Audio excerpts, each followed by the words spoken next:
Morning everyone, welcome back to the channel to a new blog. আশা করি সবাই খুব ভালো আছো। আজ হচ্ছে স্যাটারডে, বাজে এখন সকাল 9:30। তো উঠেছি 9টা নাগাদ, উঠে একটু ফ্রেশ হলাম, তারপরে আরেকজনকে একটু ব্রেকফাস্ট করে দিলাম। ব্রেকফাস্টে সেরকম কিছুই খেয়ে যাচ্ছে না, মানে ও একটু বেরোচ্ছে আর কি, একটা দরকারি কাজেই যাচ্ছে। তো সেই জন্য বাবু সকাল সকাল রেডি হয়ে গেছে একদম। কি বলে, ও এখন একটু বেরোচ্ছে, তো তার জন্য সকালে বললো আর বেশি কিছু খেয়ে যাবে না, চা আর মুড়ি, বাঙালির যেটা একদম অথেন্টিক খাওয়া, এই যে চা আর মুড়ি, আর সাথে তো বাদাম রয়েইছে। তো এই খেয়েই বেরোচ্ছে। তো আশা করি দুপুরের মধ্যে চলে আসবি তো, কি রে? হ্যাঁ, তো এলে একসাথে লাঞ্চ করব। তো আমিও বেরোলে আমিও যাব ঠাকুরের ফুল আনতে। তো যাই হোক, চলো দিনটা শুরু করি। আজকে স্যার সাইকেল নিয়ে যাচ্ছে সল্ট লেক। সাইকেল নিয়ে যাবি সল্ট লেক? হ্যাঁ, কি রে, সাইকেল নিয়ে সল্ট লেক যাবি? ও আচ্ছা, এই সাইকেলটাকে উবেরে লগ ইন করে তারপর যাবি নাকি? যাই হোক, টাটা। হ্যাঁ, যে সাইকেলটা দেখলে ওটা হচ্ছে আমার সাইকেল। তো আমার সাইকেলটা নিয়ে গেল বালি হলটা রেখে, তারপরে বাস হোক ট্রেন হোক যাতে করে হোক যাবে। তো ও তো বেরিয়ে গেল, এবার আমিও রেডি হয়ে গেছি, যাই ঠাকুরের ফুলটা নিয়ে আসি। দেখো কে সকাল সকাল দৌড়ে দৌড়ে আসছে। দাঁড়িয়ে যা, দাঁড়িয়ে যা। কি চাই, কি চাই, কি চাই? চাই বিস্কুট চাই? দাঁড়া, একটু দাঁড়া। আজকে আবার ভুলু আরেকটা নতুন বন্ধুকে নিয়ে এসছে। হ্যাঁ, রোজ রোজ আর নতুন নতুন বন্ধু হয়। হ্যাঁ, এটা আবার বন্ধু নয়, বান্ধবী। ফুল নিয়ে এসে একটু গ্রিন টি নিয়ে বসলাম। ব্রেকফাস্টে আজকে এই যে চা আর রুটি, পুরো একদম আনহেলদি খাবার।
মোটামুটি বিছানাগুলোকে সেট করলাম, ওপরের নিচে সব, তারপরে ওপরের ঘরগুলো সব মুছলাম। বাজে এখন 12টা। তো এবার নিচে যাব, নিচের ঘরগুলো পরিষ্কার করব, তারপরে স্নান টান করবো। ওদিকে অভি বললো সল্ট লেক পৌঁছে গেছে, তো কাজটা ছেড়ে ফিরুক বলছে। ওর তো ফিরতে ফিরতে মনে হয় বিকেল হয়ে যেতে পারে, তো ও আসুক একসাথেই, তারপর লাঞ্চ করবো। অলমোস্ট 2টো বাজতে যায়। এই স্নান টান করে পুজো টুজো দিলাম, আর ওই অবু ওখান থেকে বেরিয়ে গেছে। এবার একটু ওয়েট করি, ও বললো তাড়াতাড়ি আজকে হয়ে গেছে ফর্চুনেটলি কাজটা, তো আসুক তারপরে একসাথে লাঞ্চ করব। 9টার মতো বাজে। Good evening. অনেকক্ষণ পর আবার তোমাদের সাথে কথা হচ্ছে। তো অভিবাবু তখন এসছে আজকে, তখন 3:30 এলো, একটু এদিক ওদিক ঘোরাঘুরি করলো, যেটা সবসময় করে কোথা থেকে এসে। তারপরে স্নান টান করে খেয়ে দে, তারপরে একটু একটা ব্যাপার নিয়ে আমরা একটু ডিসকাস করছিলাম, সেসব করলাম। তারপরে সন্ধ্যেবেলা এখন বসা হয়েছিল সমস্ত মাসের যা গ্রসারি সেগুলো সব লিস্ট বানানো, সেসব সব লিস্ট বানালাম। এখন দোকানে দেবো, ওটা জল আনার আছে, সেসব করবো। রেডি হয়েছি। আরেকজন এই যে এদিকে মা, আর এদিকে মা বলছে, এদিকে অভি, আর এদিকে মাকে চা করে দিলাম। আমি আজকে চা খাচ্ছি না। এবার বেরোবো, একটু ডাক্তারের কাছে যাওয়ার ছিল ওর জন্য, বাট ডাক্তারবাবু আজকে বসেনি। তো যাই হোক, এখন চাটা খাওয়া হলে বেরোবো। এত গরম লাগছে, বাধ্য হয়ে চশমা খুলে ফেলেছি আমি।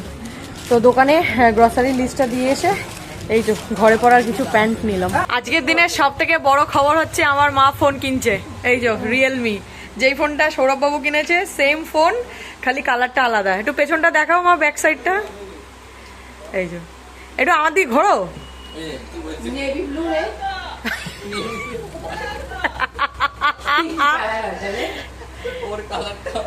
বলছি চকলেট কালারটা আছে?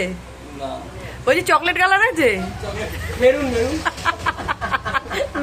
লাল। আমার আগেরটা ব্লু না, ব্লু কোথায়, হোয়াইট অ্যান্ড এতে কেমন একটা ল্যাভেন্ডার টাইপের কালার। আগেরটা মানে ওই যে আমার এ নিয়ে 3 নম্বর ফোন, 4 নম্বর ফোন। 3 নম্বর, প্রথমে স্যামসাং ছিল, তারপরে এমআই, তারপরে এটা রিয়েলমি। 3 নম্বর তুমি ভাবো ভাবো ভাবো, ভাবা প্র্যাকটিস করো। তো দেখি একটু গ্রিন কালারটা আরেকবার একটু দেখি। ঠিক আছে, মায়ের ফেভারিট কালার গ্রিন। কোনো গ্রিন, হ্যাঁ ফোনও গ্রিন একদম। হ্যাঁ 12:30 বাজে, এতক্ষণে খেতে বসছি। 12টার সময় বাড়ি এলাম ওই গ্রসারির জিনিস নিয়ে, এত ভিড় ছিল দোকানে, বাবা রে বাবা। তো যাই হোক, বাড়িতে এসে এখন খাবো। ফ্রেশ এখনো হয়নি, প্রচন্ড খিদে পেয়ে গেছে, আগে খেয়ে নি। চোখ মুখের খুব খারাপ অবস্থা। ফোনটা কিনে মায়ের এখন এমন অবস্থা, দোকান থেকে বলেছে ফুল চার্জ করতে ফোনটা সেট আপ করার পর। তো 96% হয়ে রয়েছে। মা ঘর থেকে এসে বলছে আর 4% হলেই ফোনটা আমি দেখতে পারবো। মানে আর মায়ের তর সইছে না। ও সত্যি। তো বলো কেমন লাগছে ফোন কিনে? টাকা ব্যবহার করে নিজেকে নিজে গিফট করলে একটা ফোন। আমারটা আমি তো ওটাই বললাম, নিজেকে নিজে যে গিফট করলে কেমন লাগছে? ভালো লাগে। খেয়ে দিয়ে ফ্রেশ হয়ে ওপরে এলাম, যেন এখন একটু রিল্যাক্স লাগছে বাবা। উফ, পুরো মুখ দিয়ে মনে হচ্ছিল গরম ভাব বেরোচ্ছে। তো এসে একটু স্কিন কেয়ার করলাম। এখন অলমোস্ট 2টো বাজে যায়, আর পাচ্ছি না, এবার একটু শুতে হবে, প্রচন্ড টায়ার্ড লাগছে। তো যাই হোক, আজকে স্যাটারডেটা একদম মানে ছোট ব্লগ হলো।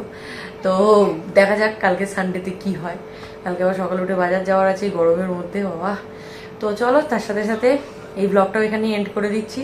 তো যদি এই ব্লগটা অবধি দেখে থাকেন, কিছু ভালো লেগে থাকে, then please do like, share and subscribe to our channel, that is life of Sayani.